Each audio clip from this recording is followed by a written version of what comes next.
Recording हो रही है, रिकॉर्डिंग हो रही है जी।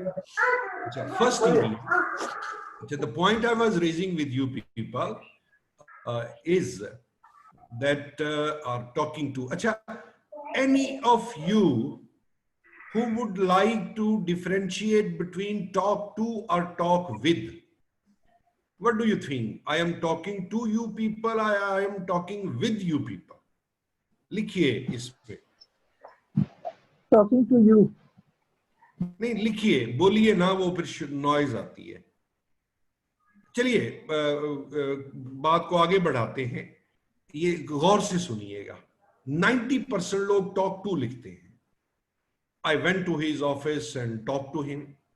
I would like to talk to him.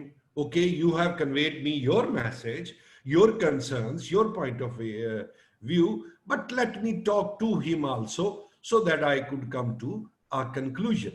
अब सुनिए, Aqsa Fayaz, you are right, talking with Aqsa Fayaz, ये मोहम्मद नईम ने भी लिखा, नहीं, talking to us नहीं, सुनिए, हाफिज आमिर ने भी लिखा talk with, okay. Talk to का मतलब है you simply go to a person, say it's your teacher, it's your parents, you went to them and conveyed something, और आप एक बात करके आ गए, दो तरफा डिस्कशन नहीं हुई, उन्होंने आगे से यस और नो कह दिया, ओके, ये होगा टॉक टू। आप कह सकते हैं कि one way conveying the message, आप गए और मैसेज कन्वे करके आ गए। जब आप बात करते हैं और उसके आगे से अगला बंदा भी आर्गुमेंट देता है, फिर आप बात बढ़ाते हैं, तो जो डिस्कशन होती है वो टॉक विद होता है। इसीलिए कहते हैं, नो सिंगुलर और प्लूरल नहीं, हामिद, सिंगुलर प्लूरल नहीं, अब तो मैं आपको एक्सप्लेन कर रहा हूं। सो आप you may also say that in order to live in peace of mind we people should not talk to one another, but we should talk with one another. अच्छा, अब इसी तरह ये एक और एक्सप्रेशन आ गया, one another और each other का फर्क समझिए। आपको अगर पता भी है तो उनके लिए रिपीट कर देता हूं, जो ये उस्मान आपको लेक्चर के एंड पे मैं अपने YouTube चैनल का लिंक दे दूंगा।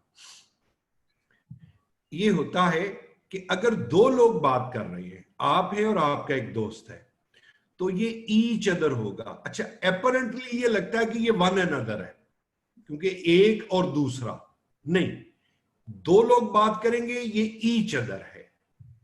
अगर दो से ज्यादा लोग हो जाएंगे तो then it becomes one and other. So I will narrate my same sentence that in order to have peace of mind we people should not talk to one another, but we should talk with one and other.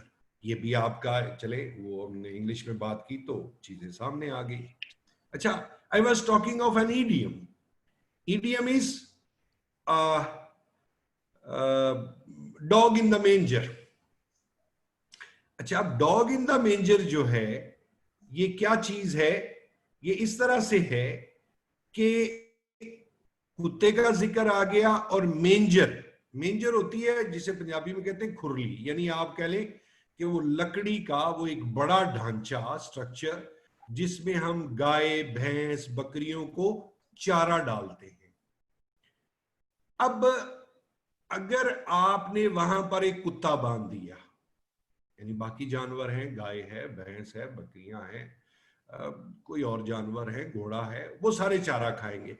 कुत्ता सब्जा नहीं खाता, कुत्ता सब्जा नहीं खाता, कोई सब्जी डाले, कोई फल डाले, घास डाले, वो नहीं खाता। अच्छा, अब वहां पर सारे जानवर खाएंगे, और अगर वहां पे कुत्ता चला गया, और कुत्ता अगर खुरली में चला गया, तो वो क्या करेगा? वो एहतियातन ही भौंकना शुरू कर देगा। अब होगा क्या? ना वो खुद खाएगा, ना वो दूसरों को खाने देगा। सो ऐसा शख्स जो कोई ना खुद काम करने दे और ना दूसरों को करने दे, that person is called dog in the मेंजर।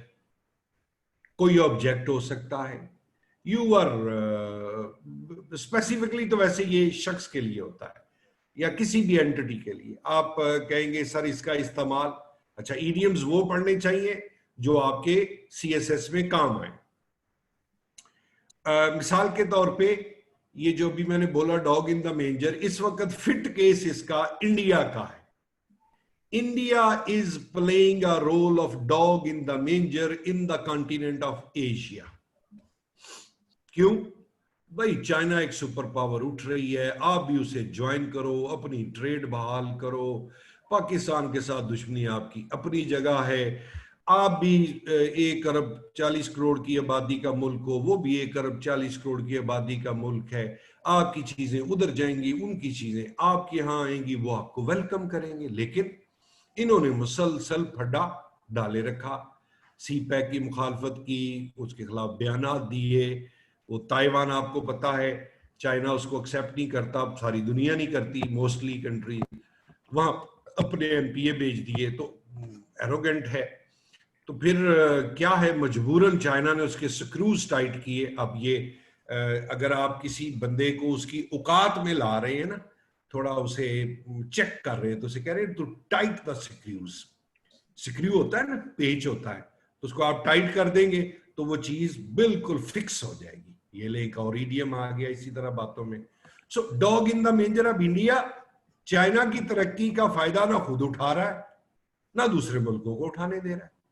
भाई एक बड़ी पावर, दुनिया की दूसरी बड़ी पावर पहली होने जा रही है, तो जाहिर है जब बड़ी पावर आपका पड़ोसी जो है वो एक क्वालिफाइड आदमी, एक अच्छा आदमी होगा, मतलब आपके पड़ोस में खाना अच्छा पक रहा होगा, तो खुशबू आपके यहाँ भी आएगी, उसका ट्रिकल डाउन इफेक्ट आएगा, वहां से आपको एम्प्लॉयमेंट मिलेगी, एजुकेशन मिलेगी आपको। लाइक आप जब चाइना के फायदे की बात करते हैं कि चाइना से हमें क्या फायदा हो सकता है, वो इलाज जो पहले हम बरतानिया अमेरिका जाके करवाते थे वो अब हम चाइना से करवा सकते हैं। वो तालीम जिसकी सिर्फ ट्रेवलिंग कॉस्ट जो है एक आने जाने का टिकट 3 लाख रुपए का पड़ता था, चाइना अब आप बस पे बैठे और 30,000 रुपए में चले जाए। यहाँ से आप एजुकेशन भी ले, इलाज भी करवाएं और सैरो तफरी भी करें। वो सैरो तफरी जो आप पहले जाके यूरोप में करते थे, अमेरिका में करते थे, अब आपके पड़ोस में आ गई है। सी पैक यहां से गुजरेगा तो एम्प्लॉयमेंट आपको भी मिलेगी।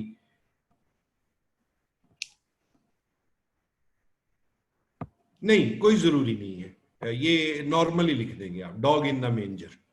अच्छा, सर इसको जब ये यूज करेंगे the dog in the manager, इसमें नहीं जो नहीं, विद द मैनेजर नहीं, और वही जो मैं लतीफा सुनाते सुनाते रह गया इन द कि हम भी इसको मैनेजर कहा करते थे। ये मैनेजर नहीं है, ये मेंजर है, MENGER, मेंजर। मैं लिखता हूं इसको। अच्छा यार, ये चैट से बड़ा तंग हूं कि मैं एवरीवन पब्लिकली का मैसेज लेता हूं और लेकिन मेरे सामने सिर्फ बलोच ही आता है।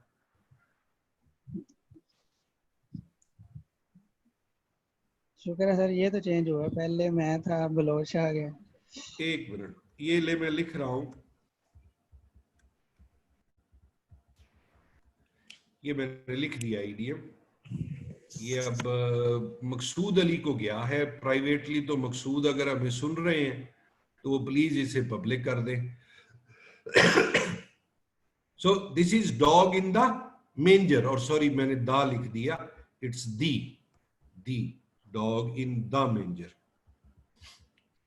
चलिए, आपको समझ आ रही है, ना हुआ तो ये रिकॉर्डिंग आपको मिली जाएगी। सो ऐसा बंदा। अब इसी तरह मैं सेकेंड ईडीएम बोलता हूं, सिटिंग डक। सिटिंग डक यानी बैठी हुई बतख। अब आप ये देखिए कि बतख से आपके ज़हन में वो बलोच जो साहब है, मुझे सुन रहे हैं? Yes sir. ये ले लीजिए, एवरीवन वाला ना बहाल हो गया, बहाल हो गया। ये लीजिए, डॉग इन द मेंजर आ गया, पहला ईडियम जो मैंने बोला था। अब मैं कह रहा हूं सिटिंग डक। बलोच से माइक भी म्यूट करवा दें। माइक्स म्यूट कर दें भी आप सब लोग प्लीज। अच्छा, अब मैं आपसे दूसरा ईडियम बोल रहा हूं, सिटिंग डक। बतख आप सबने देखी होगी, अच्छा, बतख जो है जब चलती है ना तो वो बड़ा स्लोली चलती है, यानी उसका जो हुजम है, उसका जो वो बल्क होता है, यानी वो फैला हुआ उसका बॉडी की टाइप होती है, तो वो ज्यादा तेज चल नहीं सकती। अच्छा, अब बतख चूंकि, यार ये कौन शोर कर रहा है? प्लीज अपने माइक ऑफ रखें यार। सर आप अपनी तरफ से कर दें म्यूट ऑल। यार आप इतना तो सेंस करें ना, रिदम खराब होता है।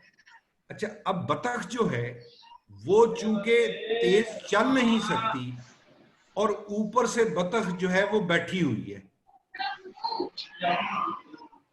तो ऐसा शख्स, ऐसा बंदा जो ज्यादा तेज, ये तैयबा का खुला हुआ है जी माइक। तैयबा माइक को बंद करें यार, क्या कर रहे हैं आप सबको डिस्टर्ब कर रहे हैं। म्यूट है सर माइक। तो ये शोर कहां से आ रहा है फिर? ये तैयबा का ऑन था सर, अभी बंद हुआ है। अभी भी ऑन है। सिटिंग डक, फिर इसका मतलब क्या हो गया? इसका मतलब ये हुआ कि ऐसा शख्स जिसको बाआसानी आप निशाना बना सकते हैं। यानी क्या मतलब हुआ कि जो बड़ी आसानी से अटैक किया जा सके, ऐसे शख्स को, ऐसे मुल्क को, ऐसी फर्म को, ऐसे अदारे को, ऐसी रियासत को सिटिंग डक कहते हैं। कि एक तो वो है बतख और ऊपर से बैठी हुई, तो बैठी हुई बतख को तो आप बड़ी आसानी से पकड़ लेंगे। सो ये दूसरा इडियम हो गया। अब मेरा पर्पस ये था इन दो एग्जाम्पल से कि आपको फेमिलियर करना ऐसे ईडियम्स के साथ कि जो आपको बाआसानी याद हो सके। और अब आप, आई एम प्रीटी श्योर कि बाकी चीजें जैसे भी हो, ये दो ईडियम्स आपको, रिपीट एग्जांपल ये है कि सिटिंग डक यानी बैठी हुई बतख, एक ऐसा शख्स, एक ऐसा मुल्क, एक ऐसी आर्मी, एक ऐसी रियासत, एक ऐसी फर्म जिसको आप बाआसानी अटैक कर सके, जख्मी कर सके या खत्म कर सकते हो, ऐसे ऑब्जेक्ट को सिटिंग डक कहते हैं। अब सिटिंग डक का मतलब क्या है? अब मैं वही एग्जांपल रिपीट कर देता हूं। Keeping in view the military power as well as military muscle of China, it can be said that India is no more than a sitting duck for China. How come? वो नेपाल से attack करवा दे, वो भूटान, नेपाल से उन्होंने करवाया भी फंडा, भूटान से उन्होंने पानी रुकवा दिया, बांग्लादेश के तल्लुकात पाकिस्तान के पहले खराब, श्रीलंका भी। तो एक ऐसा मुल्क जिसके आप चारों तरफ के मुमालिक जो हैं वो उससे नाराज हो, वो मुल्क फिर क्या कहलाएगा? वो मुल्क सिटिंग डक कहलाएगा। होप कि अब आपको समझ आ गई होगी।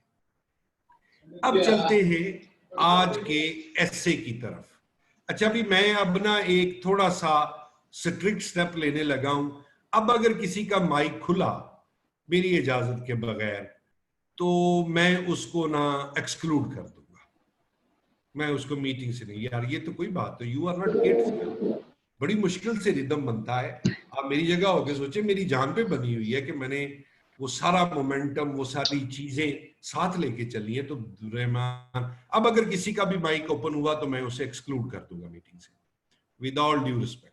ओके, अब हम आते हैं आज के टॉपिक की तरफ। यस सलमान, अब मैं कर दूंगा, और नहीं मैं उसे मीटिंग से एक्सक्लूड कर दूंगा। Now we come to two more things. ये जिस तरह ना मुझे, जो मैंने आपका चेक किया तो वहां से मैं नोट्स बनाता हूं फिर कि आपको कन्वे करूंगा। इफ यू आर से टू अ सर्टेन थिंग, कि जो आप समझते हैं कि जी मुसलमा हकीकत है, यानी तकरीबन सब मानते हैं, उसको ये ना लिखें वो याद लो।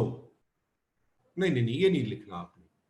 आय का तो मैंने आपको कैटेगोरिकली मना कर दिया था कि जाती राय पे कभी ना। It is said, it is generally believed, most of the people are of the opinion that, majority अगर कोई बात है ना कि जिसमें थोड़े लोग मुखालिफ हैं, ज्यादा लोग हक में हैं, तो आप कहेंगे although this topic is controversial, this issue is controversial, but still majority of the people are of the view, are agree.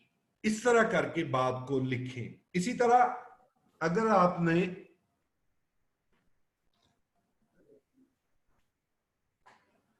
Criticise करना है किसी को, तो भी आप यही लिखेंगे, it is a bitter reality, it is bitter but it is a reality, although it sounds bitter, although it sounds का मतलब लगता है, although it sounds bitter but reality that India is playing a role of a sick man of Asia.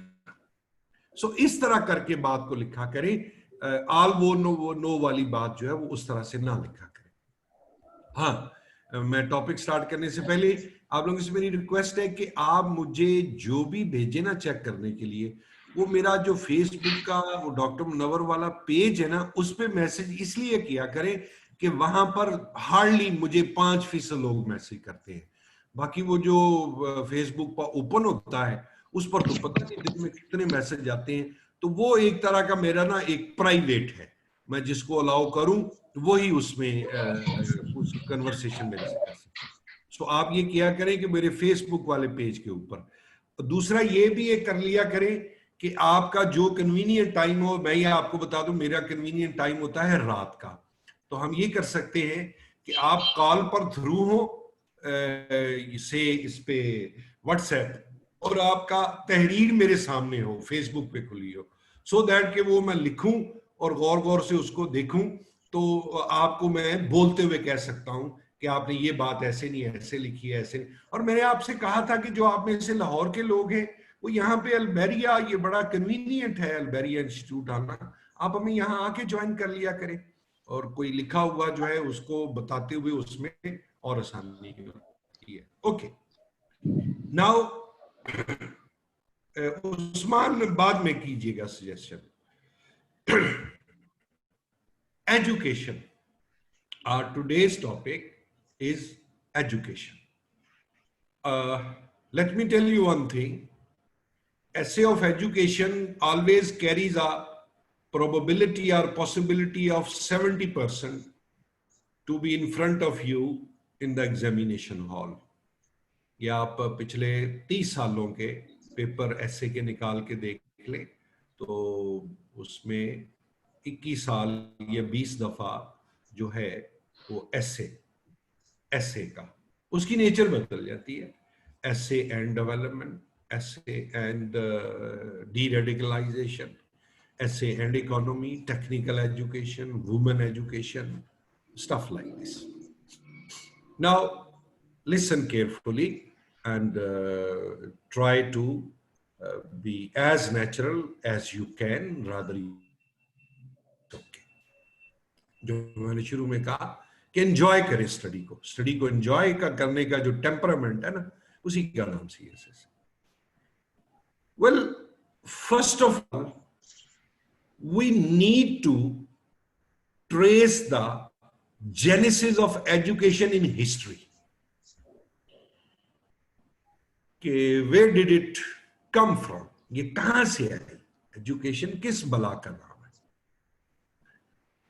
अब इसमें मैं अगला lecture, आज वाला तो education start, historical phases of Mankind वो आपको पढ़ाऊंगा. वो बड़ा वाइटल है, आप लोग भी याद रखिएगा, मैं भी याद रखूंगा कि हम यहां तक पहुंचे कैसे. अब आज उसके एक चंक से इसकी रूट रेस करते हैं. नॉलेज जिससे हम कहते हैं, basically it used to be informal knowledge in the beginning. I use the word informal. Informal knowledge भी होता है, informal education भी होती है.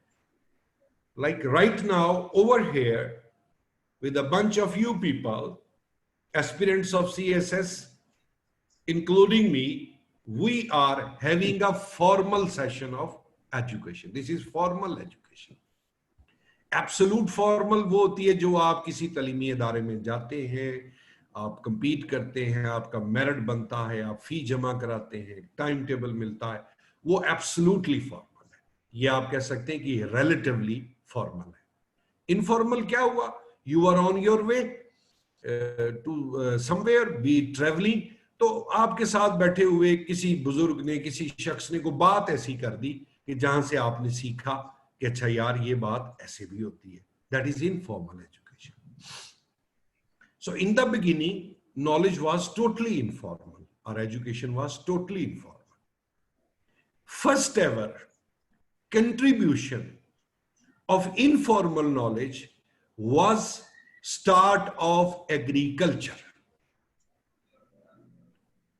मैं यहां रुकता हूं, आप मेरी बात को समझिए.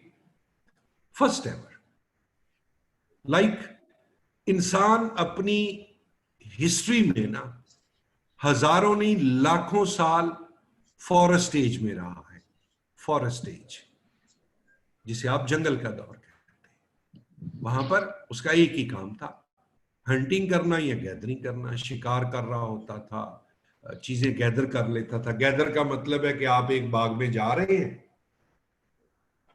एक आम का पौधा आपको नजर आया, वहां से आपने आम तोड़ लिए, बेर तोड़ लिए, जामुन तोड़ लिए, खजूर तोड़ ली. वो आपने नहीं उगाया, उसको आप गैदरिंग कहते हैं. फिर क्या हुआ कि वो एक्सपीरियंस की बुनियाद पर इंसान के जहन में ये ख्याल आया कि ये काम यानी गैदरिंग वाला, दरख्तों से फल हासिल करना, जमीन में जो सब्जी उगी है उसको निकाल लेना, ये काम अगर मैं खुद करूं तो मेरा तो भूख का मसला ही हल हो जाएगा. यानी आप जंगल में हैं, जंगल में 100 पौधा लगा है, 10 आपके काम के, 20 आपके काम के, बाकी आपके काम के नहीं है. वहां पे टाली का पौधा है, ये बोर्ड का पौधा है, पीपल का पौधा है, तो वो साया दे सकता है, फल आपको नहीं देगा. सो सबसे पहला नॉलेज जो इंसान का डेवलप हुआ इंसानी तारीख में वो था स्टार्ट ऑफ एग्रीकल्चर, यानी इनोवेशन ऑफ एग्रीकल्चर. इंसान ने डिस्कवर किया कि यार ये जो गुठली में खा के फेंक देता हूं, सो ये पहला नॉलेज है. और ये नॉलेज कौन सा था? Informal knowledge. He was not taught by someone. Now come to the formal education. पहले वाली बात अगर आपको मुश्किल लगी उसे साइड में रख. फॉर्मल नॉलेज जो बना, यानी फॉर्मली पढ़ाया गया, फॉर्मली लिखा गया और प्रिजर्व रहा.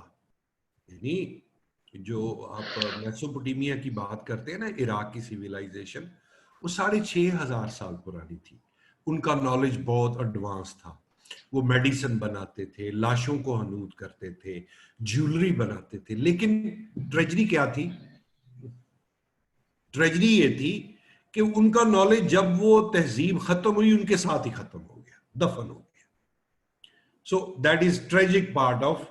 अच्छा, अब एजुकेशन को कन्फाइन ना करें स्कूल कॉलेज से, इसका स्पेक्ट्रम ब्रॉड कर दे, और इसका स्पेक्ट्रम आपने कौन सा कर देना? नॉलेज. अब देखिए, ये मैं आपको थिंकिंग प्रोसेस सिखा रहा हूं कि हाउ टू थिंक. ओके, सो इसका मतलब है कि यार एजुकेशन उस वक्त से स्टार्ट हो गई जब अभी स्कूल कॉलेज यूनिवर्सिटियां नहीं बनी थी. स्कूल कॉलेज यूनिवर्सिटियां तो आके बन रही हैं कहीं 9वीं सेंचुरी में. तो ये तो 2500 साल पहले की बात है. अब सवाल ये है कि हु वर द पायनियर्स, और who are the pioneers, who are the founding fathers of education और नॉलेज? They are Greeks. अहले यूनान. ग्रीस मुल्क का नाम है, उसके रहने वालों को ग्रीक्स कहते हैं. Who were Greeks? Very simple. अभी आपको कन्वे हो जाएगा. आप I mean every now and then in your discussion, in your formal or informal chat with others, you may से लाइक दिस, और यार रहने दे, तू इतना रस्तू, तू बड़ा अफलातून है, तू बड़ा सुकरात है, तू बड़ा बुकरात है। ये जितने नाम मैंने लिए ये अहले यूनान है, ये यूनान के फिलोसफर्स हैं, ये यूनान के थिंकर्स हैं, ये यूनान के साइंटिस्ट हैं। They founded every possible branch of knowledge. Physics, chemistry, mathematics. Oh my God, they were brilliant. आपको अगर याद हो तो जो आप मैथमेटिक्स में मसला फीसागोरस पढ़ते हैं, फीसागोरस, Pythagoras, he was also a Greek. He also belonged to Greek. So यूनान के रहने वाले वो लोग हैं। नहीं, अभी इंग्लिश पे ना आ पाएगी ना। नहीं, इंग्लिश तो बेसिकली ये ब्रिटिशर ने स्टार्ट की थी। रोमन ये जो है ना, ये नॉलेज के दूसरे बानी है। सो दुनिया में नॉलेज के, एजुकेशन के जो रियल फाउंडर्स, फर्स्ट फाउंडर्स हैं, वो ग्रीक्स हैं। Now second question is their time span. उनका टाइम स्पैन कौन सा है? उनका टाइम स्पान है जो स्टार्ट होता है वो 600 BC। ये भी मैं क्लियर कर दूं, इस पर कोशिश करेंगे वीडियो भी बनाए कि BC क्या होता है। BC का मतलब होता है बिफोर क्राइस्ट, ये आपको पता होगा। Now comes AD। लाइक आपसे मैं पूछूं ये कौन सा साल है, तो ये तो आप कहेंगे 2000 AD। AD का मतलब आफ्टर डेथ नहीं है dear fellows, please mark this, this is not after death. आपने यही सुना होगा। देखिए ये मेरा हाथ है, हाथ के दो हिस्से हैं। ये वाला हिस्सा है बिफोर क्राइस्ट और ये वाला हिस्सा है जब क्राइस्ट दुनिया में आ गए। हाँ, ये गनवा खान ने लिखा एनो डोमिनी, वेरी राइट। एडी से बनता है एनो डोमिनी। एनो डोमिनी का मतलब क्या होता है? एनो डोमिनी का मतलब है जिस साल हजरत ईसा पैदा हुए। इसका जो ये ग्रीक वर्ड है एनो डोमिनी, इसका मतलब है इन द ईयर। अच्छा, अगर कोई चीज स्किप हो रही है तो वरी नहीं करना, आप मोमेंटम को बरकरार रखें। आई अंडरस्टैंड कि जब लेक्चर हो रहा होता है तो सारी बात समझ में मेमोराइज नहीं होती, ये मिल जाएगा लेक्चर। एनो डोमिनी इसका मतलब है in the year of our Lord, यानी जिस साल हजरत ईसा दुनिया में आ गए। अब तारीख के दो हिस्से हैं, जब हजरत ईसा दुनिया में नहीं आए थे और फिर जब हजरत ईसा दुनिया में आ गए। So these are two parts of history. अब मैंने आपसे क्या कहा कि अहले यूनान का दौर कौन सा था? 600 BC। After today whenever you read somewhere or whenever you listen somewhere, like the way you are listening right now, 600 BC तो बड़ा सिंपल है, 600 साल वो हो गए। और ये कौन सा साल है? 2020, 2020 साल ये। और हाँ भाई उस्मान, यही कहा है मैंने, मीन हजरत ईसा से पहले। हाँ, वो हजरत ईसा से पहले की बात है। अब 600 साल BC, 600 BC कितना टोटल पुराना दौर हो गया? 2600 साल। 20 साल हम छोड़ देते हैं, रैंडम मतलब उसको कह लें कि राउंड फिगर कर लेते हैं। 2020 साल ये, 600 साल वो। तो आज के बाद कंफ्यूज, मतलब सिंपल फैक्ट को don't learn it by heart कि जी ठीक है मैंने याद कर लिया यार, ये जो अहले यूनान थे ना वो 600 BC में थे। You must know how old is this. So this is very simple, 600 BC और कागज पे लिखे 2020, उसमें 600 साल जमा कर दें तो 2620 साल हो गए। सो अब आज आपका देखें हमारा आइडिया बड़े इंटेलेक्चुअल्स की तरह, I mean with your neck high. अच्छा, ये जो चीजें सीखे ना, इनको दूसरों से डिस्कस किया करें प्लीज। ये सवाल का, ये वो लर्निंग का वो पार्ट मैं आपको सिखा रहा हूं जो आप कहते हैं ना कि सर हमें याद नहीं होता या मेमोराइज नहीं होता। तो घर में बहन है, भाई है, दोस्त है, कोई भी ऐसा दोस्त ढूंढ ले वेला सा, निकम्मा सा, और उसको ना कन्वे करे। ओए तुझे पता है BC और AD में फर्क क्या होता है? अब तुझे मैं बताता हूँ. And mark my words, when you will convey to him or her, your own concept will be 100% clear. इतना सा भी शाइबा नहीं रह जाएगा उसमें. और वो जो एक मीठी सी कमीनगी होती है ना कि नहीं हम क्यों बताएं किसी को, वो ना करें. मतलब इसे कन्वे करें. बहन है, भाई है, पढ़ा लिखा है, वो अकेडमी से क्या है, इंजीनियर है, डॉक्टर से कहा इधर आ इंजीनियर तुझे मैं बताऊं आज तुम्हें पता है डी का मतलब क्या होता है, वो यही कहेगा आफ्टर डेथ. यार ये देखो ये इस तरह होता है.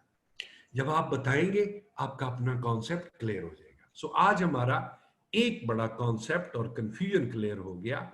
अगर हम पढ़ते हैं मिसाल के तौर पे, हम ये पढ़ते हैं कि जो मेसोपोटामिया की सिविलाइजेशन थी वो 550 में बनी, यानी सॉरी 5500 बीसी. 5 यानी आप उसे पांच कर लें, 5000 साल पहले बीसी, 5000 बीसी. अच्छा फिर वो ना सच्ची बात यही है, जब तक आइडिया क्लियर ना हो बंदा मेमोराइज कर लेता. अच्छा यार दुनिया में सबसे पहली तहजीब मेसोपोटामिया की थी जो मौजूदा इराक है. कितनी पुरानी है यार, 5000 बीसी लिखा हुआ था. अच्छा अब आपने 5000 बीसी नोट कर लिया. नोट ना करे उसे क्लियर करे. अच्छा 5000 साल वो 2000 ये डालो यार, कितनी पुरानी बात होगी, 7000 साल पुरानी. सिंपल सिली. ओके आगे बढ़ते हैं. अब दुनिया में पहला दौर किनका आया, अहले यूनान का, ग्रीक्स. कब स्टार्ट होता है, अराउंड 600 बीसी. ये वो टाइम है जहां पर ना ये हिपोक्रेट्स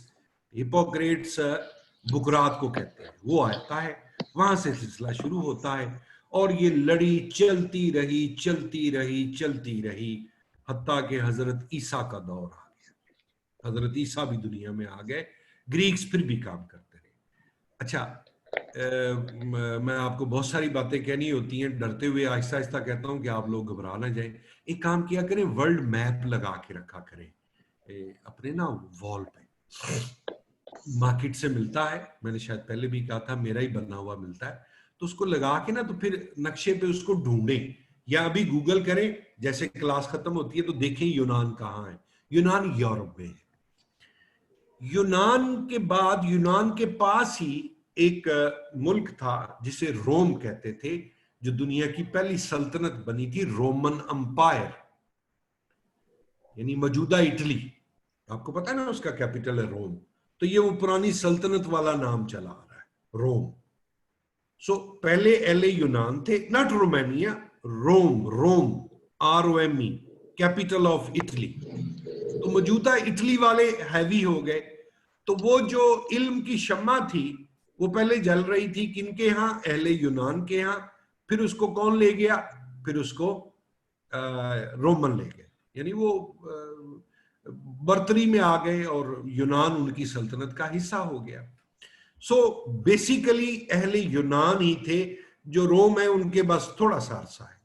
ये दुनिया में अरसा चला और ये तकरीबन 800-900 साल का अरसा है. इन लोगों ने क्या किया, they founded political science, they founded chemistry, physics, biology, zoology chemistry तो नहीं था, ज्योग्राफी, जियोलॉजी, फिलॉसफी, साइकोलॉजी, ये जितनी ब्रांचेस हैं ये इन लोगों ने स्टार्ट की. अच्छा let us clear it in more detail. आपको आज के बाद मसलन आप जानना चाहते हैं व्हाट इज साइकोलॉजी, तो आप जब डिक्शनरी ओपन करेंगे ना तो आपको आंसर मिलेगा कि ये एक ग्रीक वर्ड है, साइक और लॉजी. फिर अगर आप नोट करना चाहेंगे यार फिलोसफी क्या होती है, तो आपको पता चलेगा फिलोसोफिया, ये भी क्या है जी, यूनानी वर्ड. आप जानना चाहते हैं यार ज्योग्राफी क्या होता है, तो आपको डिक्शनरी बताएगी ये यूनानी जुबान के दो लफ्ज हैं, geo and graphy. Geo mean earth, graphy बयान करना. सो आपका आइडिया मजीद क्लियर हो गया है कि जितने भी मेजर डिसिप्लिन्स हम पढ़ते हैं इनके जो नाम हैं जो आज जदीद दौर में इस्तेमाल होते हैं, इनके रूट वर्ड्स क्या है, ग्रीक वर्ड्स. अहले यूनान ने नाम दिए. पॉलिटिकल साइंस आप पढ़ते हैं तो पता चलता है पोलिस, यूनानी जबान। सो यूनानी जबान पर ही कहानी शुरू होती है, यानी जो पुरानी से पुरानी बात है, अगर कोई क्लेम करता है कि उसके पास एक ऐसा नॉलेज है जो दुनिया में सबसे पुराना है, तो वो क्या क्लेम करेगा? यूनान का। मैं इसकी आपको एक बड़ी फनी सी एग्जांपल दे देता हूं। रंग गोरा करने की करीम, कद बड़ा करने की करीम, कील छाइयां खत्म करने की करीम, और कोई जी फलां अमराज है तो आप हमारे पास इलाज के लिए आए। तो नीचे क्लेम क्या किया होता है उन्होंने? तिब्बे यूनानी का कमाल। मैं यहाँ पे एक चाय का सिप लेता हूँ ताकि आपका माइंड थोड़ा सोच सके। सर ये तैयबा का और ये रवान खान है कि इनको माइक ऑफ कर दें, इनको शायद करना नहीं आना। तैयबा का हो गया, और किसका था? गवान खान है इधर कोई। गनवा खान। ओ खाना खाना खाना, तुझे क्या हो गया खान? तू क्यों नहीं समझता?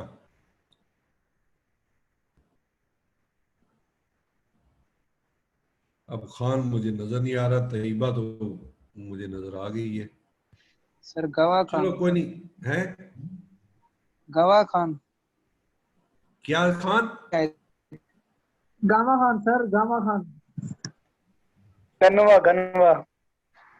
हाँ आ गया, ये लो कर दिया जी, अब नहीं होते ये।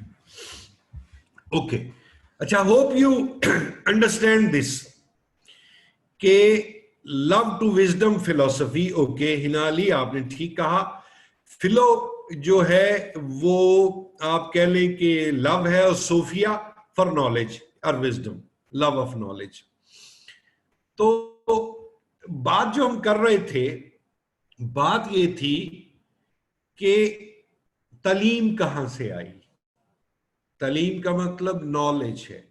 नॉलेज कहां से आया? तो आज हमने एक चीज डिस्कवर की है, और वो क्या है? It started from Greeks, by Greeks, from Greece, यानी अहले यूनान ने स्टार्ट किया है। कितनी पुरानी बात है? तकरीबन 2500-2600 साल पुरानी बात है। उन्होंने नॉलेज कौन सा स्टार्ट किया? All disciplines of knowledge, all possible disciplines. अभी मैंने आपको गिनवा दिए। ओके, अब आगे बढ़ते हैं। इसके सर बाद एक टाइम स्पान 2500-2600 आता है, साल पुरानी। उसे डार्क एज कहते हैं। डार्क एज इसलिए कहते हैं कि दुनिया में एक ही जगह थी जहां पर तालीम और तदरीस का काम हो रहा था, और वो था यूनान। यूनान में एनर्की आ गई, केओस आ गया, अफगानिस्तान जैसे हालात हो गए, नहीं पता चलता था कि कौन रूल कर रहा है। तो जाहिर है जब लड़ाई मार कुटाई होगी तो नॉलेज भी बंद हो जाएगा ना। अब अफगानिस्तान में एकेडमियां तो नहीं खुलेंगी या यूनिवर्सिटियां तो नहीं खुल सकती। तो फिर एक डार्क एज आ गई। अब डार्क एज के बाद जो ये नॉलेज है, ये कहां से स्टार्ट होता है? ये मुस्लिम्स करते हैं अराउंड 8th सेंचुरी एडी। ये मौजूदा इराक के अंदर एक शहर आबाद करता है खलीफा मामून रशीद। और फिर क्या होता है? फिर आप देखते हैं अबू अली सीना, इब्न अल हैशन, जाबर बिन Hayyan, al Biruni, so on and so on. ये सब लोग आते हैं और ये क्या करते हैं? वो जितना नॉलेज पहले यूनान ने डेवलप किया था उसको इन लोगों ने डेवलप किया, आगे लेके चले। अबू अली सीना को एविसीना कहा जाता है। इन्होंने भी किताबें लिखी, physics, chemistry, zoology, biology, mathematics, sociology, everything. खासतौर पे सोशियोलॉजी जो है ये अल-बेरूनी का काम है कि जी वो उसने ये स्टार्ट किया था, मुकदमा किताब लिखी उसने। तो नॉलेज अब मुसलमानों के हाथ आ गया। ये 8वीं सदी, यानी आप कह सकते हैं कि 700 कुछ या 800 कुछ 9वीं सदी, ये चलता रहा। और फिर क्या हुआ? मुसलमानों का डिक्लाइन आ रहा था तो यूरोप दोबारा उठा। यूरोप दोबारा जब उठा, यूरोप को मैंने क्या कहा है, दोबारा उठा। दोबारा कैसे उठा? पहले यूनान था, अब कौन उठा? बर्तानिया उठा, जर्मनी उठा, फ्रांस उठा। जो आप वर्ड बोलते हैं रेनाइसेंस, एक्चुअली ये फ्रेंच वर्ड है रेनेसां। मैं लिखता हूं,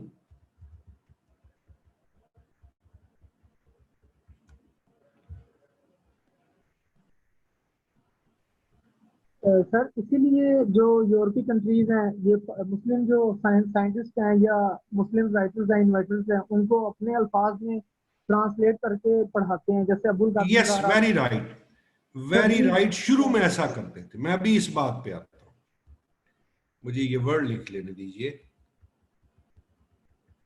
सर रिसर्जेंस होल्ड भी your questions please, hold your questions. ये वर्ड आप पहले नोट कीजिए, इसको इंग्लिश में रेनाइसेंस कहते हैं, लेकिन ये फ्रेंच वर्ड है रेनेसां। सर ये तो इसका फिलोसफर भी है। नहीं, कोई फिलोसोफर नहीं है। लिसन प्लीज, रेनेसां का मतलब होता है rebirth. So Europe believed this is their rebirth because first it was Greece, then Rome, which was part of Europe, and now it has got its rebirth in France, Germany, UK. उसमें फिर Oxford university बनी, Cambridge बनी, दीगर अदारे बने और फिर Europe उठ खड़ा। सो बड़ी सिंपल वर्ड्स में 3 जगह हैं जहां से नॉलेज आया है। सबसे पहले अहले यूनान, फिर मुसलमान, और फिर तीसरे दोबारा अहले यूरोप, ऊपर के लोग। अब आप कहेंगे सर अमेरिका कहां गया?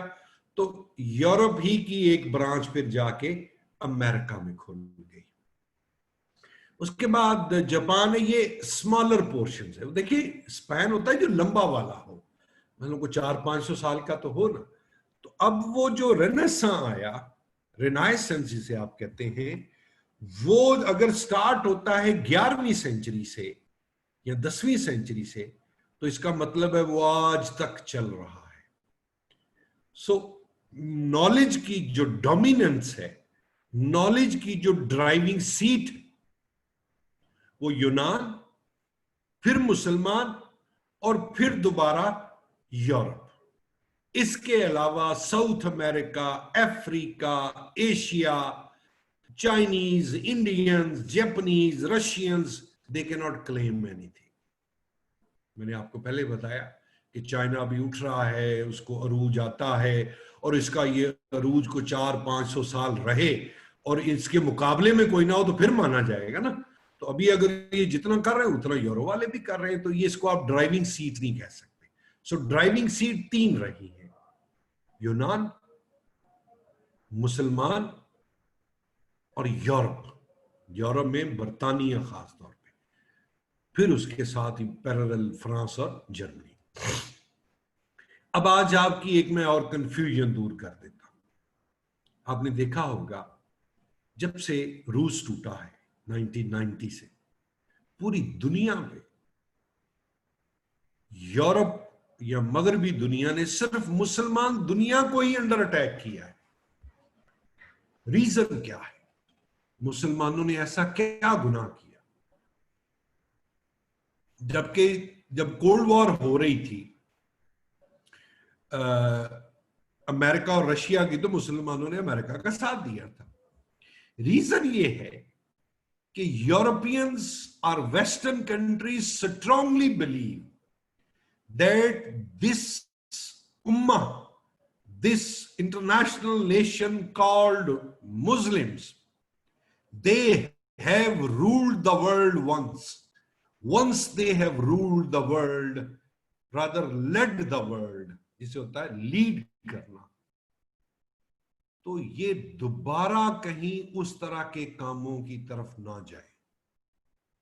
सो इन्हें फिरका वारियत, इन्हें बादशाहत, इन्हें सिविल वॉर्स, मिलिटेंसी, आपस में लड़ाई में उलझाए रखो, क्योंकि इन्होंने एक दफा लीड किया है दुनिया को हमारे अलावा? यूनान को वो कहते हैं वो हमारे थे, यूरोप के थे, वाइट पीपल। रोम को वो कहते हैं वो हमारे लोग थे। हमारे अलावा अगर किसी ने लीड किया है दुनिया को तो वो मुस्लिम्स थे। और मुस्लिम्स का दौर भी कोई ये नहीं है कि 50-100 साल का था। वो तकरीबन 8वीं सदी से शुरू हुए और वो 12वीं सदी तक रहे। तो वो 4-5 इवन 600 साल का अरसा वो कहते हैं नहीं भी। अब देखें ना, पाकिस्तान की हॉकी टीम है, वो खेलने जाती है ओलंपिक्स, तो सबको पता है इन्होंने कहां जीतना है, लेकिन वो एक धड़का रहेगा उनका कि नहीं नहीं नहीं यार, इन्होंने बड़ी दफा ओलंपिक्स भी जीता हुआ है, वर्ल्ड कप भी जीता हुआ है, चैंपियन ट्रॉफी भी जीती हुई है, ये दोबारा राइज कर सकते हैं। I mean West is not afraid of Hindus. Hindu भी एक अरब है, अगर मुसलमानों की आबादी एक अरब है, हिंदुओं की आबादी भी एक अरब है। वो उनसे नहीं थ्रेट फील करते, साउथ अमेरिका से नहीं करते, अफ्रीका से नहीं करते, मुसलमानों से ही करते हैं। सो आज आपका एक इंटेलेक्चुअल डिस्कशन में पॉइंट क्लियर हो गया कि वेल बाकी बातें बाद में करेंगे। अब मैं क्या कर रहा हूं, मैं आपको सिर्फ उस कॉन्सेप्ट को क्लियर करने की कोशिश कर रहा हूं आपके, कि ये जो एजुकेशन, ये जो नॉलेज जिसकी हम बात करने लगे हैं, ये क्या होता है, इसकी अहमियत क्या है, इसकी ब्रांचेस क्या हैं, इसका इकोनॉमी में, इसका मिलिट्री में, इसका सोशल डेवलपमेंट में क्या तो लगे, वो बाकी बातें बाद में करते हैं। First we need to know where has been education or knowledge coming from? Where did it take start? It started from Europe. Its country called Greece, then Rome. What after that?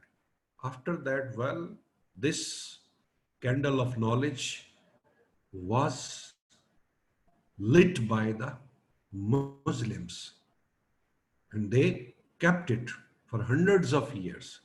After that, they went downward and we rose again. When we rose again, they call it Renaissance, a rebirth. और उसके बाद से उन्होंने किसी को driving seat में नहीं आने दी। यानी ड्राइविंग सीट से मुराद ये है कि दुनिया पर, मीडिया पर उनका कंट्रोल, लैंग्वेज उनकी चलेगी। लाइक हम CSS हमने करना है, इंग्लिश चाहिए जी। चाइना भले राइज कर गया, लेकिन चाइनीज अभी लैंग्वेज के तौर पे नहीं राइज की। So this is there dominance in terms of what? Knowledge. Okay, ये तो हो गया एक पर्सपेक्टिव एजुकेशन का कि ये कहां कहां से आई। अब हम आते हैं कि what has education got to do in the life of mankind? Knowledge is everything. I mean, you fall sick, you are running fever, you are having pain, headache, stomach. What would you do? You will take a painkiller. Where has that painkiller come from? From knowledge, from education.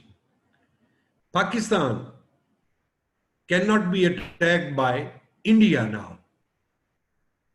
Reason? Pakistan has got enough nuclear weapons to destroy whole of India many times over. Pakistan कई दफा India को तबाह कर सकता है। How come? With nuclear weapons, atom bomb, missiles, delivery system, everything. So who has made nuclear bomb? A physicist, a scientist of physics. So nuclear bomb भी हमें education ने बना के दी है।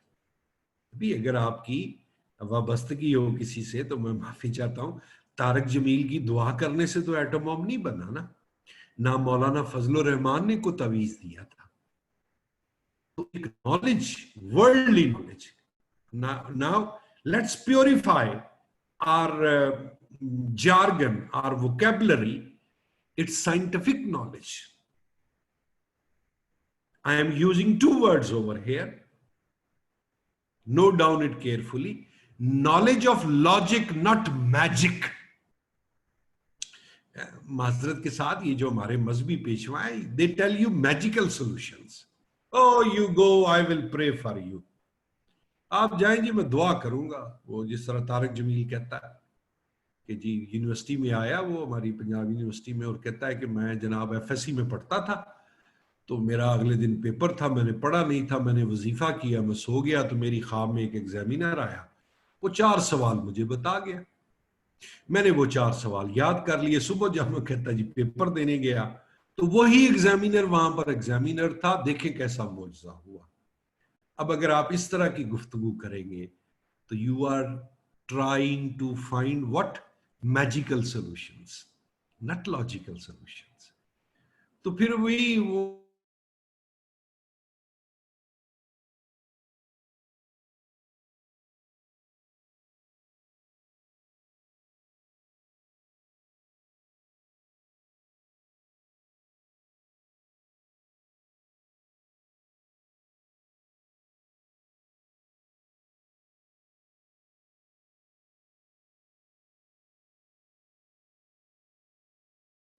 अमलियात, तो वो भी कहते हैं जी हमारे पास नॉलेज है जी, हम वजीफा है, नूरी नॉलेज है जी, तो हम साइंटिफिक नॉलेज की बात कर रहे हैं। Okay, go ahead.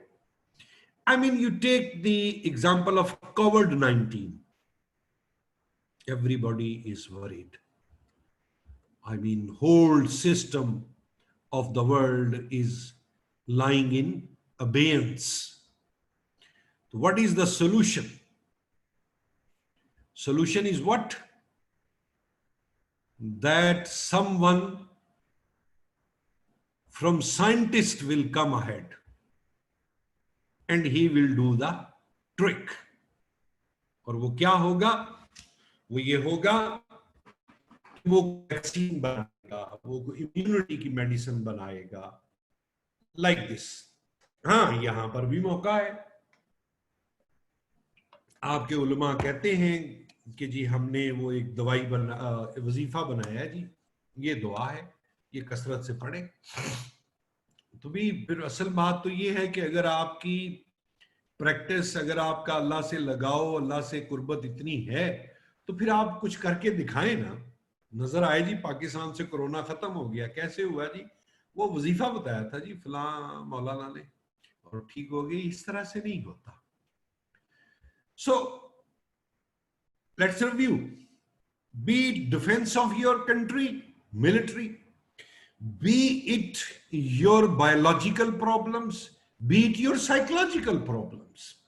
एक बंदा है, उसको नींद नहीं आती, आप उसे एक डॉक्टर के पास लो, कहते हैं ये एक पिल है, ये दे दे। वो पहले बंदा खुदकुशी का सोच रहा होगा, वो एक लग्जोटानिल एक गोली उसे देंगे, आधा नहीं तो 45 मिनट के बाद, आधा घंटा नहीं 45 मिनट के बाद वो बंदा छलांगे लगा रहा होगा, कौन सी परेशानी, मैं बिल्कुल ठीक हूं। किसने किया? वो टेबलेट ने किया, वो किसी साइंटिस्ट ने बनाई है। वो साइंटिस्ट कैसे बना? वो नॉलेज से बना। नॉलेज किस बला का नाम है? एजुकेशन का नाम है। So now I am trying to broader your horizon of thinking, कि एजुकेशन को वो लिमिटेड सेंस में नहीं ले लेना कि जो बच्चा बड़ा तमीजदार हो जाता है, उस बंदे को इंसानियत का पता चल जाता है, ये वो बात की बातें हैं।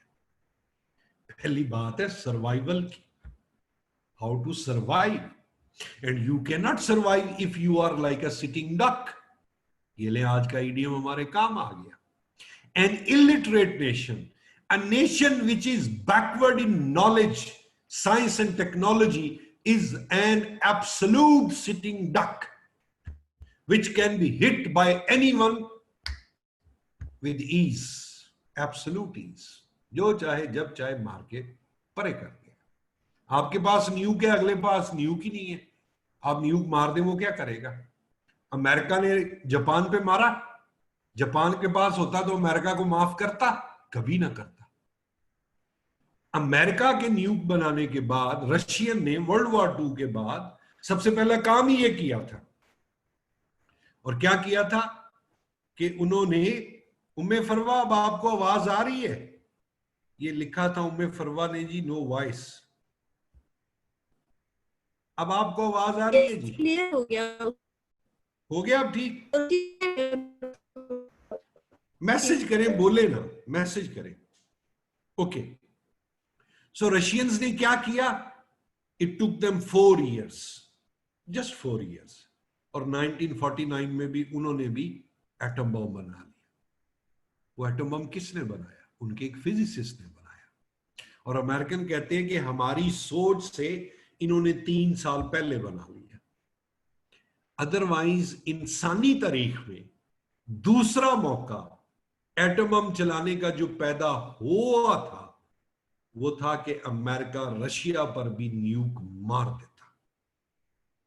लेकिन जब तक उनकी कोल्ड वॉर बाकायदा चली, महाज खुले, दे डेवलप्ड इट। और उसके बाद रशियंस ने अमेरिकन को कहा कि अगर आप लोगों ने हम पर अटैक किया डायरेक्ट तो हम भी कर देंगे, हम ये चला देंगे। तो फिर उनके दरमियान एक एग्रीमेंट हुआ, मैड, म्यूचुअल अश्योर्ड डिस्ट्रक्शन। मतलब क्या था कि अगर एक दूसरे पर अटैक करेंगे तो दोनों तबाह हो जाएंगे। सो ये बैलेंस ऑफ पावर किस चीज ने करके दिया? बैलेंस ऑफ नॉलेज ने। कि रशियंस के, उसके बाद रशियन ने क्रॉस किया अमेरिकन को। रशियन ने सबसे पहला जो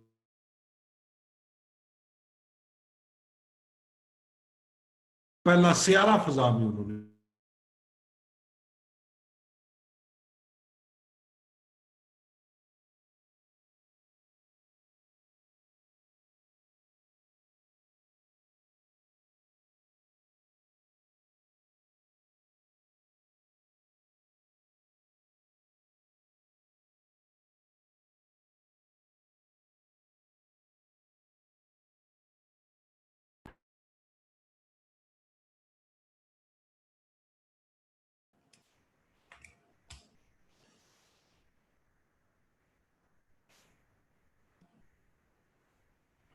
ये भी जरा हमारा कनेक्शन डिस्कनेक्ट हो गया था। होप कि अब आप सब लोग कनेक्टेड हो गए होंगे। Is it so? जी सर। मैं गैलरी व्यू पे जाता हूं just to make sure that you people can listen me. Please send me message of a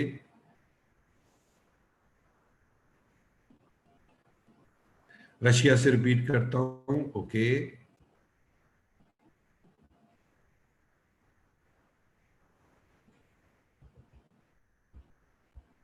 Russia और अमेरिका की जंग थी जी। तो हुआ फिर क्या था कि रशिया ने एटम बम बनाया। ओके ओके, सो ओके, हम बात क्या कर रहे हैं? हम बात ये कर रहे हैं कि what is the importance of education, what is the role of education. And I believe कि अब आपका concept about education, your thinking, your ideas अब आपके क्लियर हो रहे हैं, ब्रॉडर हो रहे हैं और एडवांस्ड हो रहे हैं। And this is what you need to do. You need to be advanced ahead of others. अब आप इकोनॉमी की बात कर लें।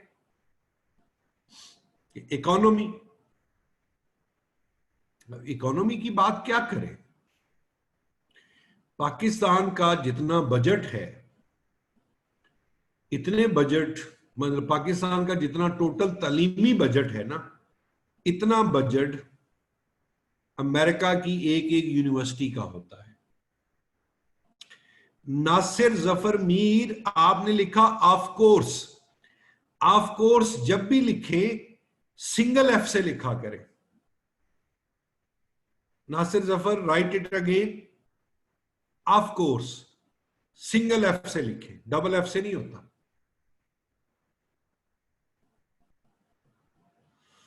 दोबारा लिखे, ओ एफ से। ओके, अब झगड़ा क्या है? अब देखिए, हम तालीम को, हम एजुकेशन को, वेल डन बॉय, हम एजुकेशन को लेके जा रहे हैं इकोनॉमी की तरफ कि जी अच्छा, इकोनॉमी यानी अमीर होना, पैसे का भी तालीम से ताल्लुक है। बिल्कुल ताल्लुक है। I mean you are doing agriculture, आप खेती बाड़ी कर रहे हैं, खेती बाड़ी की, आपने गंदम उगाई और आपको चाहिए है एक एलसीडी, दुनिया की एडवांस्ड एलसीडी हो। जी शफा, आप कुछ कहना चाह रहे हैं?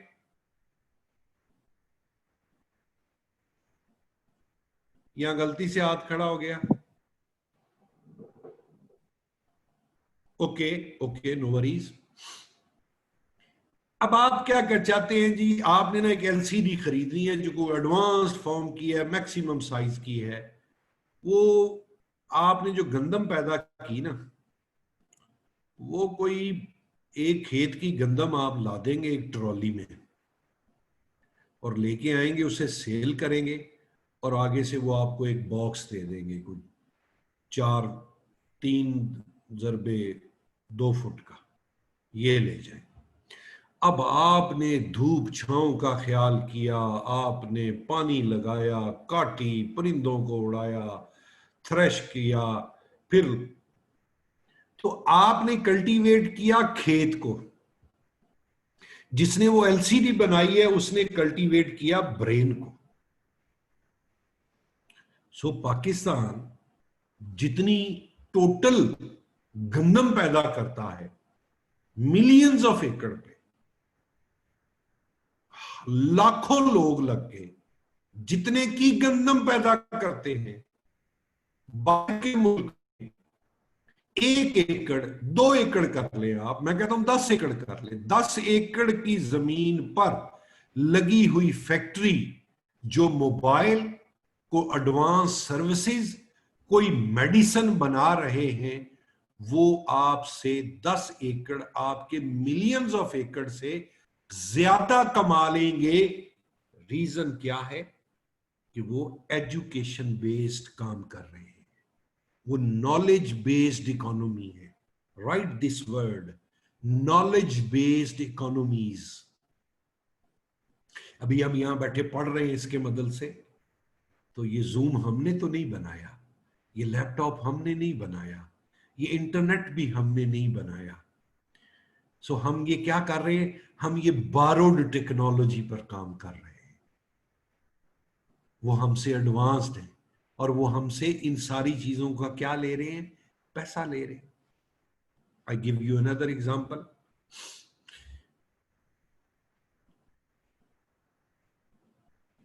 ओके, आप दोबारा सुनिएगा, हाफिज अमीर, क्लियर हो जाएगा एक दफा पूरा कर लेने में।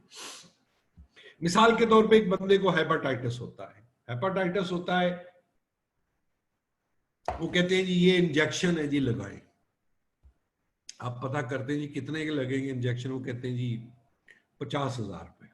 50,000 रुपये भी अब हुआ है जी, पहले एक कंपनी थी, फिर दूसरी आई, फिर तीसरी आई।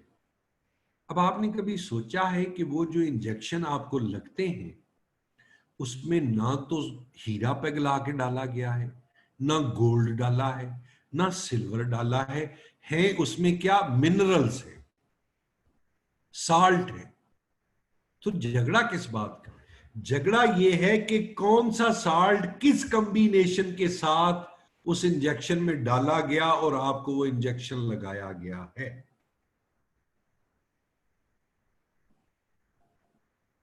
सो वो 50,000 रुपया उन्होंने किस चीज का लिया आपसे? नॉलेज का लिया। सो knowledge based economies, doctors, bankers, professors, मतलब अमेरिका में प्रोफेसर को इतनी तनख्वाह मिलती है कि जो मेरे दोस्त वहां पढ़ाते हैं, तो मेरी कुछ मजबूरियां ना हो, यहाँ को थोड़ा ना हो, तो मैं कहता हूं दिमाग बिल्कुल ना, एक फनी सा वर्ड बोलने लगा हूं, बौंदलीफाई हो जाता है सुन के। मतलब मैं यहाँ पे ग्रेड 21 का प्रोफेसर हूं, तो मैं जब उसको क्वालिफाई करता हूं ना, अमेरिका का रैंक खोलता हूं, तो मुझे शर्मिंदगी होती है, मैं उनकी मिडिल क्लास में भी फाल नहीं करता। और मेरी 5 माह की तनख्वाह उनका प्रोफेसर 1 माह में लेता है। That's their secret. उनके साइंटिस्ट। आप आज इलाज दरियाफ्त कर लें, आपके मेडिकल के लोग, आपके हकीम हैं, ये बना लें, इलाज बना लें आप आज कोविड का। Don't you think what will happen then you will demand the price, you will create the demand, पूरी दुनिया आपके पीछे होगी। आप कहें जी एक बंदे के इलाज का मैं 10 लाख रुपया लूंगा, जो मैंने मेडिसिन बनाई है, बंदा रिकवर कर जाएगा। अच्छा, अब उसके अंदर क्या होगा? क्या आपने जड़ी बूटियां डाली, आपने कुछ नमकियात डाले, कुछ साल्ट डाले, जो केमिस्ट्री में हम कहते हैं, वो कुलिया आपके पास था, वो नुस्खा आपके पास था। तो आप दुनिया से जो मर्जी, दुनिया लाइन में लगी होगी, आपसे अपॉइंटमेंट लेगी और आप ओवरनाइट बिलियन डॉलर्स कमाए। लेकिन उसके लिए क्या चाहिए? आपको ब्रेन चाहिए। ब्रेन कहां से आता है? ब्रेन एजुकेशन से आता है, नॉलेज से आता है। I am repeatedly using my jargon that you need to cultivate the brains. Like Dr. Kadir, you need to produce Dr. Kadirs in medicine, in industry, in computer, in IT. आपको इसके अंदर भी doctor Qadeer पैदा करने होंगे, तो दुनिया आपको मानेगी, तो आपकी इकोनॉमी फ्लोरिश करेगी। देखिए, इकोनॉमी का रूल क्या है? इकोनॉमी का रूल ये है कि वो काम जो हर कोई कर लेता हो, उसकी डिमांड नहीं होती। Our ideas are getting heavier and heavier, so I give a pause. A job, a task which can be done by anyone does not create demand. What is that? Like agriculture. आप बड़े फख्र से कहते हैं हम खेती बाड़ी कर रहे हैं जी, तो कहेंगे भाई ये तो हर कोई कर लेता है। अब आप दुनिया से कहें जी हमारी गंदम खरीदे, कौन खरीदेगा? वो कहेंगे भाई हमारे पास अपनी है, हमने वहां से ले ली, वहां से ले ली। आपने बनाई कोई चीज जो आपके पास थी सिर्फ, that will create demand, monopoly हो जाएगी आपकी। या आप ऐसा काम करते हैं जो दुनिया में चंद मुल्क कर रहे हैं, लाइक आपके पास आईटी एक्सपर्ट्स हैं। मैं आपको एक और मिसाल देता हूं। पाकिस्तान में एक बड़ा एक बिजनेस चल रहा है कि बाहर अमेरिका में बैठा हुआ एक बार डॉक्टर एक ना रिपोर्ट लिखता है, मेडिकल रिपोर्ट, कि इसके यूरिन की, इसके ब्लड की, डिफरेंस क्रिएट डिमांड, इसके ब्लड ये है ये। तो अब वहां पे अमेरिका में बैठा जो बंदा उस रिपोर्ट को टाइप करेगा, तो वो तो घंटे के लेगा $10। $10 बन गया, यहां पे कितने पैसे बन जाते हैं? 15,000 रुपया। तो 1800 रुपया सर। सलमान अपना माइक बंद करें तो क्या होगा? 1600 रुपया।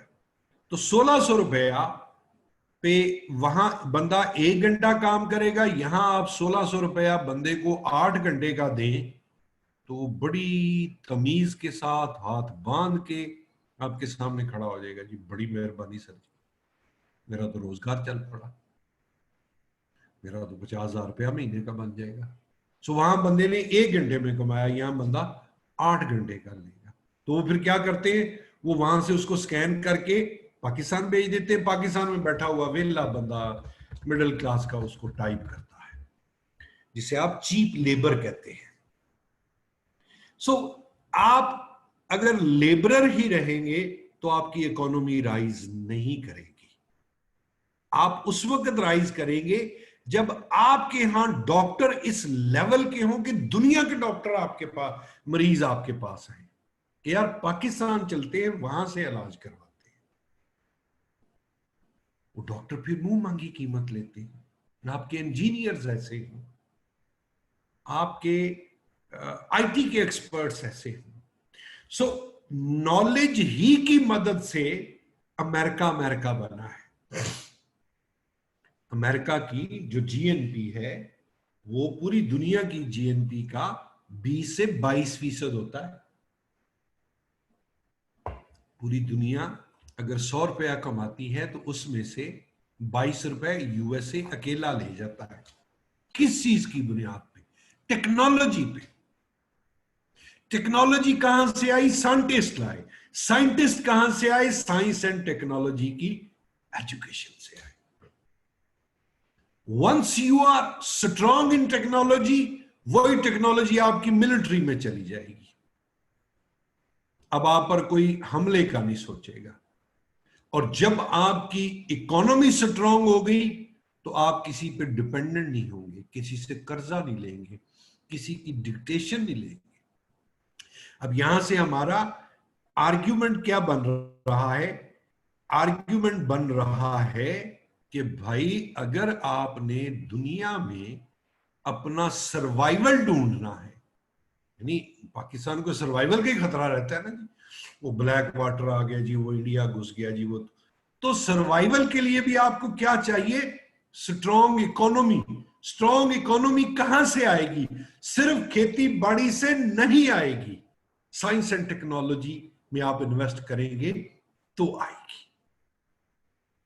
अब देखें, एजुकेशन इससे पहले जो आप सोच रहे थे वो क्या थी, और आज की डिस्कशन के बाद आपको पता चला भाई झगड़ा ही सारा साइंस एंड टेक्नोलॉजी का है, झगड़ा ही सारा साइंटिफिक नॉलेज का है।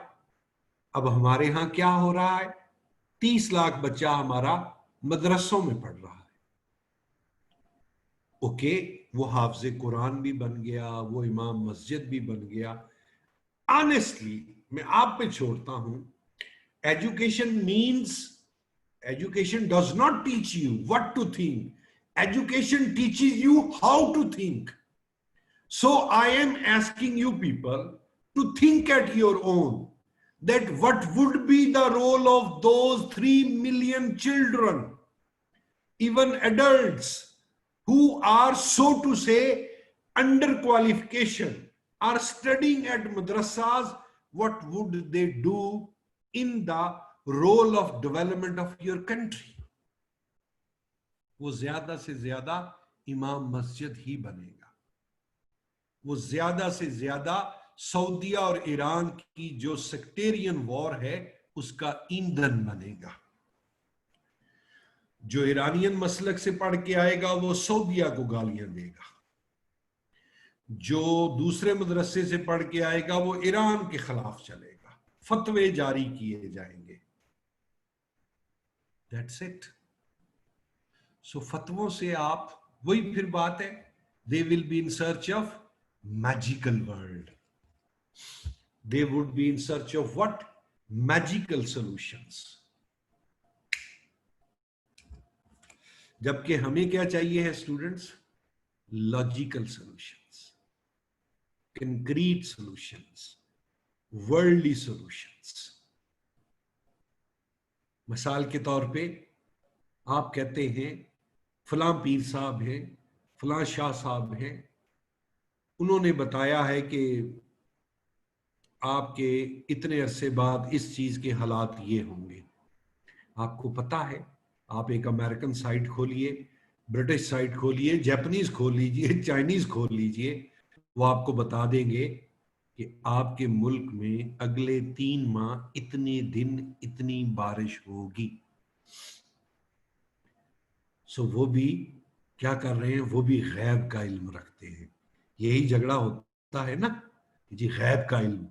तो गैब का इल्म भी इल्म वालों के पास है। पाकिस्तान की आबादी साल कितनी हो जाएगी वो अभी से कैलकुलेट करके बैठे। पाकिस्तान का लिटरेसी रेट, पाकिस्तान की इकोनॉमी कब कहां कितनी हो जाएगी वो अभी से कैलकुलेट करके बैठे हुए। मैं यहां पे रुकता हूं कि आप लोग अपने तौर पे कुछ सोचिए कि जो कुछ मैंने कहा वो आपने कंप्रहेंड किया कि नहीं। सर एक चीज थोड़ी सी ना शायद थोड़ा सा आउट ऑफ द बॉक्स है, लेकिन मुझे ना थोड़ा सा तंग कर रही है, मैंने कहा पूछ लेते हैं अगर आप कहें तो। जी जी। सर आपने कुछ देर पहले मेंशन किया था यूएस और रशिया का, तो मैं कुछ दिन पहले एक साइट पे पढ़ रहा था, यूएस के पास ऑलमोस्ट 10,000 न्यूक्लियर वेपन्स हैं और रशिया के पास 6800 का है। तो सर शायद थोड़ा सा सवाल आउट ऑफ द बॉक्स है कि क्या कि चूंकि उनके पास कम है, ये रशिया के पास और यूएस के पास लेकिन ज्यादा है, जितने भी हैं ना, मेरी बात सुनिए, तो क्या फर्क कम या पड़ेगा? ज्यादा का झगड़ा तब आता है, मसलन मेरे पास इतने होने चाहिए कि मैं अमेरिका को अंडर अटैक ला सकूं, तो दैट इज वेल इनफ। तो फिर वो 50 हो सकते हैं, वो 500। तो जब मेरे पास 50 ही कम है, तो बैलेंस ऑफ पावर तो हो गया ना, फिर झगड़ा ही ना रहा। क्या ख्याल है? ठीक ठीक है, well said sir, well said. हाँ। सो ये जो मैंने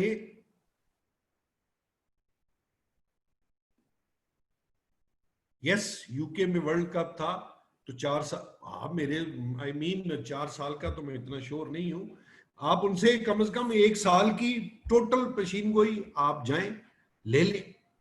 अब आप कहेंगे सर वेदर फोरकास्ट का क्या कमाल है? लेट मी टेल यू, आपका किसान है, उसने चावल की बुवाई आजकल वो कर रहा है, तो अगर उसको पता चल जाए कि अगला पूरा हफ्ता बारिश होनी है, तो अपना ट्यूबवेल नहीं चलाएगा, वो उसके अकॉर्डिंगली अपने जानवरों के लिए चारा इकट्ठा कर लेगा in advance. So these are the things, इसे कहते हैं forecasting knowledge, prognostic, you forecast, you tell in advance कि जी ये होगा, ऐसे नहीं ऐसे होगा। अब हम अभी तक चांद देखने का झगड़ा मौलाना लेके, वो आपने कभी देखा है मौलाना, वो मौलवियों का दलीप कुमार, वो बैठा होता है, उसके साथ 20-25 मौलवी और बैठे होते हैं। झगड़ा क्या है? झगड़ा उस प्रोटोकॉल का है, झगड़ा उस मीडिया कवरेज का जो मिल रही है। हालांकि उस चांद देखने में उनका रत्ती भर कमाल नहीं है, भाई ऑलरेडी पता चल चुका है, आप इज्तिहाद कर ले, खत्म। So knowledge. Now come to other things. For instance, you want to produce, मतलब एक अनपढ़ आदमी है, वो यही शऊर नहीं रखता कि अगर एक नल में खुला रखूंगा और मैं टूथब्रश करने लगा हूं, तो 15 से 20 लीटर पानी बह जाएगा। आपने कहीं से पढ़ लिया, देख लिया, तो आप जब टूथपेस्ट करने लगेंगे, तो आप उसको नल को बंद कर देंगे। जब टूथपेस्ट को खत्म कर रहे होंगे, तो कुल्ली करने के लिए उसे इस्तेमाल करेंगे। आपको पता चल गया कि यार ये चीज अहम है। योर ओन हेल्थ, मतलब एजुकेशन को हम इंडिविजुअल लेवल पे ले आते हैं। एजुकेटेड आदमी को पता है कि यार मैं शादी ब्याह के मौके पे जब जाता हूं खाना खाने, वो जिस खाने को हम आखिरी खाना समझते हैं और कि शायद उसके बाद पता नहीं फांसी हो जाएगी, तो अगर एक पढ़ा लिखा आदमी है, तो उसको डॉक्टर ने बताया हुआ है कि 1 पाव से कम गोश्त खाना है आपने एक वक्त में। यानी ये आज के बाद आप भी इस बात को मद्देनजर रखें कि खुला खाना है, किसी का दिया हुआ खाना है, तो गोश्त जो आपने खाना है वो 3 छटांक यानी पाव से थोड़ा कम। अच्छा, जो ज्यादा आप खाएंगे उसका आपकी बॉडी को कोई फायदा नहीं है, उसका वेस्ट बनेगा, उसका कोलेस्ट्रॉल बनेगा, उससे आप मोटापे का शिकार होंगे। तो पढ़ा लिखा आदमी उससे ज्यादा खाएगा नहीं, यार ये मेरे लिए डेंजरस है। बैलेंस डाइट क्या होती है? बैलेंस डाइट आपको ये कहती है कि रोटी रोजाना ना खाएं, बीच में चावल ले आए, सलाद ले आए, कोई आप खाना एक वक्त ऐसा खाएं कि जिसमें दही भल्ले नुमा चीज बना के उसके अंदर फ्रूट डाल के वो खा जाएं, तो वो बैलेंस डाइट है। आपको विटामिन भी चाहिए, आपको प्रोटीन्स भी चाहिए, आपको कार्बोहाइड्रेट्स भी चाहिए। सो एक इंडिविजुअल की हेल्थ भी एजुकेशन से रिलेटेड है। किन चीजों से आपको रोजाना कितनी वॉक करनी चाहिए, वॉक का क्या फायदा होता है।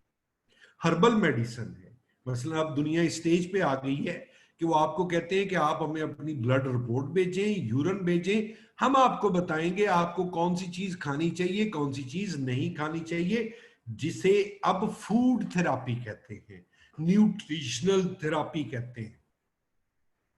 सो एजुकेशन, एक इंडिविजुअल की लाइफ, उसकी इकोनॉमी, मतलब ये मैंने आपसे कहा दुनिया की फास्टेस्ट ग्रोइंग डिजीज जो है ये मेंटल डिजीज है, डिप्रेशन है, एंजाइटी है, फोबिया है, वहम है।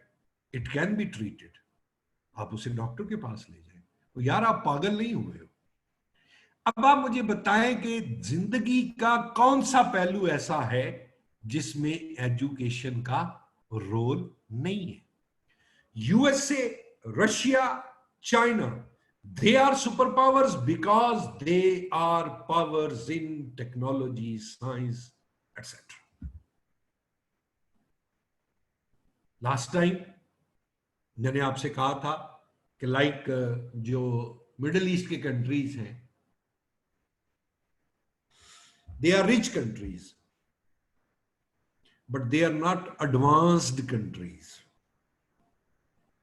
एडवांस कंट्री क्या होता है, जिसे आप तरक्की याफ्ता कहते हैं, जो चीजें इजाद करता है, जिसके पास टेक्नोलॉजी हो, like Japan, like Russia, like Germany, USA, China, America etcetera. अगर आप सिर्फ अमीर हैं और आपके पास पैसा है, वो तेल का पैसा है, वो को मिनरल निकली लाइक मिडल, तो they will be called rich countries, जिसे आप कहते हैं इकोनॉमिक ग्रोथ। एक चीज होती है इकोनॉमिक ग्रोथ, एक चीज होती है इकोनॉमिक डेवलपमेंट। इकोनॉमिक डेवलपमेंट कहां से आती है? टेक्नोलॉजी से। आपके पास कितनी टेक्नोलॉजी है, किसी भी फील्ड की टेक्नोलॉजी है। So now think on these ideas.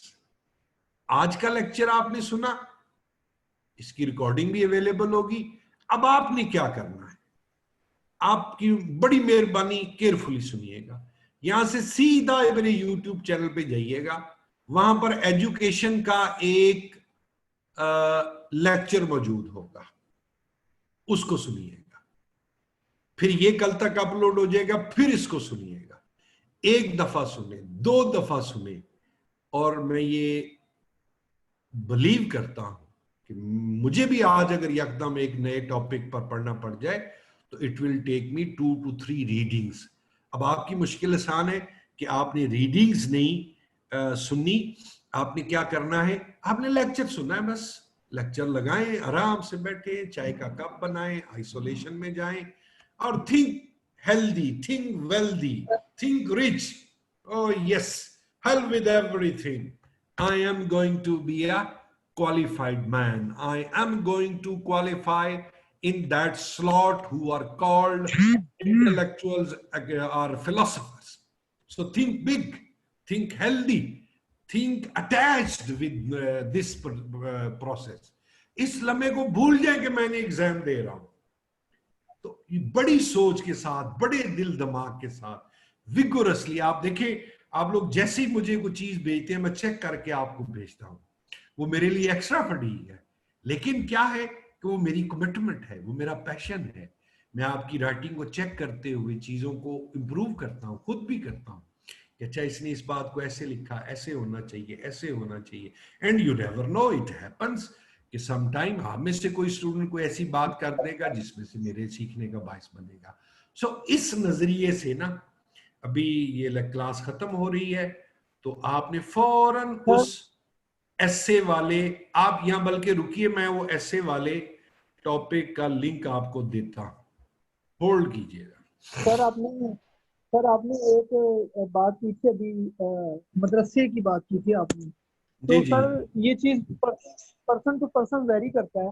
अभी कुछ दिन पहले ही 2019 का रिजल्ट आया था सीएसएस में, तो उसमें एक हाफिज साहब हैं, वो 6 आए हैं, देखिए 30 पोजीशन पे हैं। 30 लाख में से तो अगर पर्सन टू पर्सन वेरी करता है। एक मिनट बात सुनिए। बात ये नहीं है कि हम मदरसा कल्चर के खिलाफ हैं, बात ये है कि वहां पढ़ाया क्या जा रहा है। वहां जो पढ़ाया जा रहा है, झगड़ा ये है कि वो उसको मॉडर्नाइज करे, वो दीन की तालीम के साथ उनको मैट्रिक भी कराएं, एफए भी कराएं, बीए भी कराएं। झगड़ा उस वक्त होता है कि जब वो लोग स्पेसिफिकली अपना जो एक जिस नजरिए के, जिस स्कूल ऑफ थॉट के वो लोग होते हैं ना, वो कमबख्त करते ये हैं कि वो उसके अलावा बाकी दीगर को तकरीबन काफर करार देते हैं। झगड़े वहां से आते हैं। अब ये एक आध होता है कि स्टूडेंट निकल जाता है आगे, तो वो फिर उसी को कैश करने की कोशिश ना करें कि जी देखें ये हमारा स्टूडेंट है तो ये मदरसा कल्चर है। बात है इन जनरल की, एक आध जो एक्सेप्शनल पैदा होगी उसकी तो बात ही नहीं कर रहे हो। बात इन जनरल की है कि इन जनरल वो क्या करते हैं। ये ले जी, जिनके पास ठीक है नहीं सर। था अच्छा सर, ये एक और चीज अभी यहाँ पे। लिसन, एक मिनट यार, ये एजुकेशन का टॉपिक है, ये कोई 55 मिनट का एसे है, तो आई विश के आप लोग ना इसको सुनिएगा इसके कोई आध पौन घंटे या 1 घंटे के बाद, क्योंकि अभी आप लोग सारे जो हैं वो रिलैक्स हैं और अभी अभी आपने ये लेक्चर सुना है। ये लेक्चर भी इंशाल्लाह 1 आध दिन में हम इसको अपलोड करने की कोशिश करेंगे ताकि आपका रिव्यू हो सके। अब आज के लेक्चर को हम रिव्यू करते हैं कि we try to find the genesis of education. Education आई कहां से, एजुकेशन का रोल क्या है। अब हमने एजुकेशन का रोल में, डिफेंस में, इकोनॉमी में, मेडिकल में, इंडिविजुअल लाइफ में, इवन पॉपुलेशन, मतलब लिटरेट आदमी की जिंदगी का तर्ज अमल क्या होता है, लिटरेट कौमों का तर्ज अमल क्या होता है, लिटरेट कौमें दुनिया में कैसे बका रखती हैं, लीड करती हैं। That's it. Thank you very much. Hope के अब आप जरा सर एक मुझे क्वेश्चन पूछ सकता हूँ? 1 मिनट, आप आज के लेक्चर का पहले फीडबैक दें ओपनली कि आपको कितना समझ आया, ये जरूर मुझे फीडबैक दीजिए, फिर मैं क्वेश्चन लेता हूं। I am here. कौन क्वेश्चन पूछना चाह रहा है?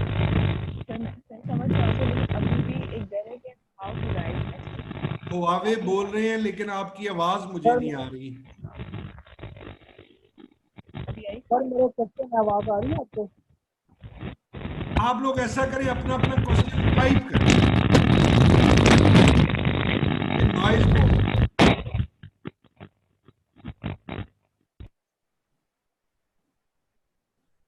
सर मैं ये पूछना चाह रहा हूँ कि मैंने कुछ अर्सा पहले से ना एक ऐसे लिखना स्टार्ट किया था और मैंने तकरीबन 4 से 5 ऐसे लिखे हैं, लेकिन मुझे प्रॉब्लम उसमें ये आ रहा है कि लाइक मैं अगर कोई लिख लेता हूँ ऐसे लाइक डेमोक्रेसी एंड एजुकेशन, यानी कि democracy and illiteracy does not go together या डू नॉट गो टुगेदर।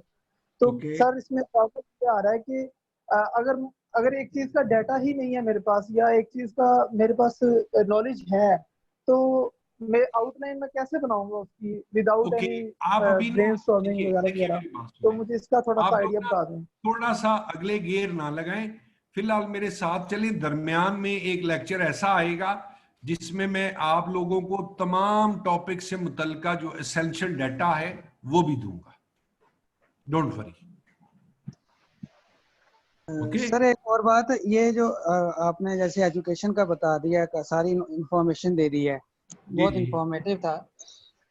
इसको हमने लिंक कैसे करना है डिफरेंट चीज़ों के साथ? जैसे हम यही डेमोक्रेसी की बात कर रहे थे कि उसमें मतलब एक पॉइंट हम दे देंगे कि एजुकेशन डेमोक्रेसी के लिए ज़रूरी है, लेकिन बहुत सारा नॉलेज उससे रिलेटेड कैसे निकाल के लाएंगे? आप फिलहाल इतने को तैयार कीजिए, वो जब हम डेमोक्रेसी का टॉपिक तैयार करेंगे ना तो ये खुद ब खुद एक दूसरे से ओवरलैप कर जाएंगे। Don't worry. सर मैंने लेक्चर आपका सुना था ऑलरेडी, जो एजुकेशन पे है उस पर लिखा भी है थोड़ा सा। हमने काफी इंफॉर्मेटिव चीजें कही थी, सिटी स्टेट की बात की थी और इस तरह की काफी चीजें थी। तो सर मैं कहना चाह रहा हूँ वो अभी आज रात आपको मैं सेंड कर दूं जो लिखा हुआ है, या आप सेंड कर दो। ओके जी, thank you, take care of yourself, good bye.